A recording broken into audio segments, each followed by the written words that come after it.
இன்னைக்கு வந்து நைட்டுக்கு வந்து சூடாக அரிசி பருப்பு சாதம் திருப்பூர் ஸ்பெஷல் செய்யலான்ட்டு இருக்கோம். எப்படி செய்யலாம்னு வாங்க பார்க்கலாம். குக்கர் அடுப்பில் வச்சுருக்கேன். குக்கரில் தான் செய்ய போகிறேன். குக்கர் வச்சுருக்கேன். 1 ஸ்பூன் எண்ணெய் ஊற்றிக்கங்க. உங்களுக்கு தேவையான அளவு நான் 1.5 குழிக்கரண்டி ஊற்றுறேன். எண்ணெய் நல்லா காஞ்சிருச்சு. கடுகு கொஞ்சம் போட்டுக்கோங்க. அது கூடயே சோம்பு கொஞ்சம். கடுகு நல்லா பொரிஞ்சிருச்சு. இப்போ சின்ன வெங்காயம் போட்டுக்கலாம்.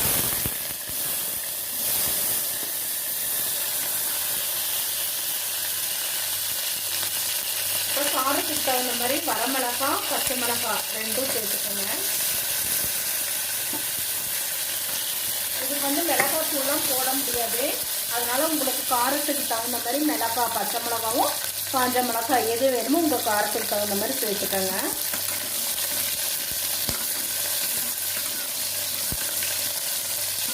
வெங்காயம் வதங்கிடுச்சு. வெங்காயம் வதங்கினாலும் தக்காளி போட்டுக்கலாம். கருவேப்பிலை போட்டுக்கலாம். கொஞ்சம் கருவேப்பிலை போட்டுட்டு தக்காளி போட்டுக்கிறேன். நான் 2 தக்காளி நறுக்கி வச்சுருக்கேன். தக்காளி நல்லா எண்ணெயில் வதங்கணும். உப்பு போட்டுக்கலாம் தக்காளி வதங்குறதுக்கு. உப்பு போட்டுட்டு மஞ்சத்தூள் போட்டுக்கலாம். இது நல்ல எல்லோ கலராக இருக்குங்க. அதனால் மஞ்சத்தூள் வந்து ஒரு 1/2 ஸ்பூன் அளவுக்கு போட்டுக்கிறேன். போட்டுட்டு நல்லா அந்த பச்சை வாசனை போகிற அளவுக்கு தக்காளி எல்லாம் வதங்கணும். நான் பருப்பு இப்படி ஊற வச்சு எடுத்துக்கோங்க. நான் 1.5 டம்ளர் அரிசி வச்சுருக்கேன். 3/4 டம்ளர் பருப்பு வச்சுருக்கேன். சரி பாதி போட்டுக்கோங்க. அரிசி கழுவி வச்சதை போட்டுக்கிறேங்க. நீங்கள் அரிசியும் பருப்பும் ஒன்றா தான் ஊற போடணும். 2 ஊறி வந்தால் தான் இந்த சாப்பாடு நல்லாயிருக்கும். நான் பாருங்கள் ஊற வச்சுருக்கேன். பாருங்கள் தண்ணி ஊற்றிக்கலாம்.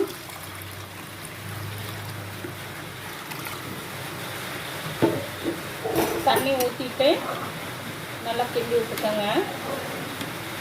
கிளறி விட்டுட்டு நீங்கள் நெய்யிலையும் சேர்த்து செய்யலாம். அதுவும் நல்லா தான் இருக்கும். இப்போ உப்பு செக் பண்ணிக்கோங்க. பாருங்கள் மல்லித்தலையை போட்டு குக்கரை மூடிடலாம். இல்லை நீங்கள் லாஸ்ட்டில் வேணுனாலும் போட்டுக்கலாம். மல்லித்தலை வந்து கொஞ்சம் இப்படி காம்பு இருக்க மாதிரி போட்டுக்கோங்க. அது நல்லாயிருக்கும். மூடி போட்டு ஒரு விசில் வச்சு எடுத்துக்கலாம். பாருங்கள் குக்கரு ஸ்டீமெல்லாம் இறங்கிடுச்சு. ரைஸ் எப்படி இருக்குன்னு. இதுதான் திருப்பூர் ஸ்பெஷல் அரிசி பருப்பு. இது கூட மல்லித்தலை லைட்டாக இது பண்ணி எனக்கு இது ஃபுல்லாக இருக்குது. வேறு ஒரு பாத்திரத்துக்கு மாற்றுறேன். ட்ரான்ஸ்ஃபர் பண்ணிவிட்டு காமிக்கிறேன் நான் உங்களுக்கு. பாருங்கள் சாதத்தை வந்து இதுக்கு மாற்றிட்டேன். அதில் குக்கர் ஃபுல்லாக இருந்தது, அதனால் மாற்றிட்டேன். எப்படி இருக்குன்னு பாருங்கள்.